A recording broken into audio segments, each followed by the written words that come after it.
debemos estudiar la simetría de las dos funciones que aparecen. Puede presentar simetría par o simetría impar. Si una función es par, a estas alturas debemos entender que f de menos x tiene que ser igual a f de x. Si presentara simetría impar, ha de suceder que f de menos x sea igual a menos f de x. Empezamos con la primera función. No tiene buen aspecto, en el sentido, este exponente es par y este es impar.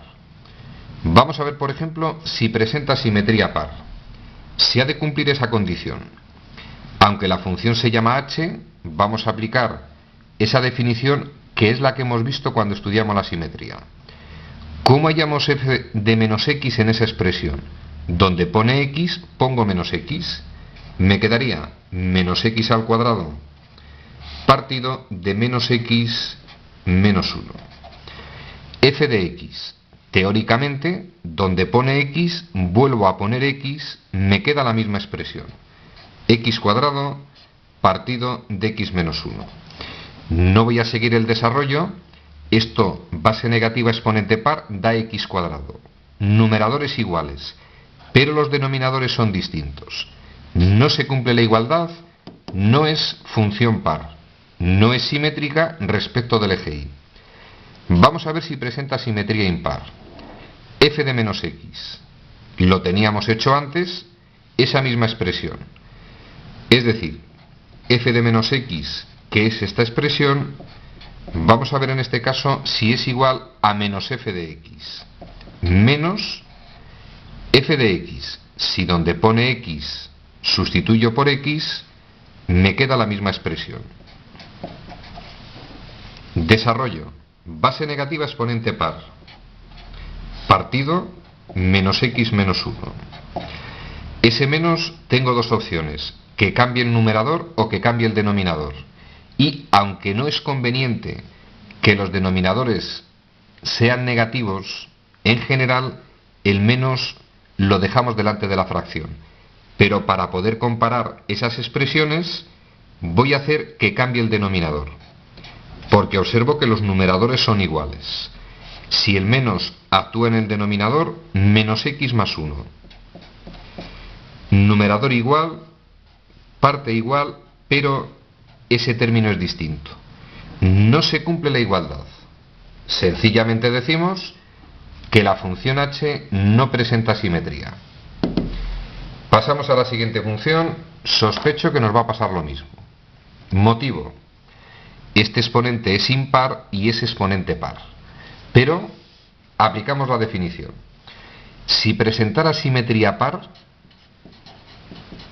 habría de cumplir que f de menos x sea igual a f de x.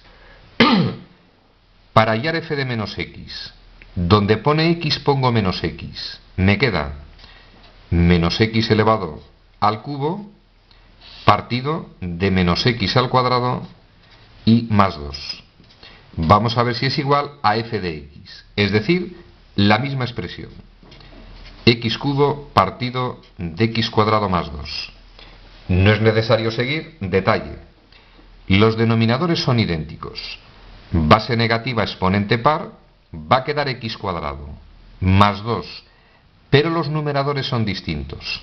El resultado final de esa expresión, base negativa exponente impar, va a quedar menos x cubo. Distinto denominador, no se cumple la igualdad, no presenta simetría par. Vamos a ver si presenta simetría impar. Vuelvo a repetir el truquillo. Si todos los exponentes fueran pares, buscamos la simetría par. Si todos los exponentes son impares, intentamos demostrar que presenta simetría impar. Pero si hay mezcla de exponentes pares e impares, generalmente no presenta simetría. Vamos a ver si es impar. F de menos x. Lo teníamos hallado de antes. Es esa expresión. Es decir, menos x elevado al cubo partido de menos x elevado al cuadrado y más 2. Vamos a ver si es igual a menos f de x. menos y la propia expresión de la función, aunque en este caso se llama y, copiamos la misma expresión. Vamos a analizar si se cumple la igualdad. Denominadores iguales. Si yo desarrollo base negativa exponente par, va a quedar x cuadrado más 2. Repetimos, denominadores iguales. Pasamos al numerador. Sorpresa. Si yo desarrollo esa expresión, base negativa exponente impar, sí va a dar negativo. Menos x cubo. Partido, denominador x cuadrado más 2 igual ese menos lo paso al numerador, partido de x cuadrado más 2. Pequeña sorpresa, la función y de x presenta simetría impar. Si representáramos la función, va a ser simétrica respecto del origen de coordenadas. Resumen al contenido de este ejercicio. Vuelvo a repetir, suele ser útil analizar los grados de los exponentes, pero no siempre se cumple la condición. En este caso, tenemos un exponente impar y un exponente par, y sin embargo, presenta simetría impar. Aplicamos la definición de simetría impar, vemos que se cumple la igualdad, la función y simétrica respecto del origen de coordenadas. Ejercicio resuelto.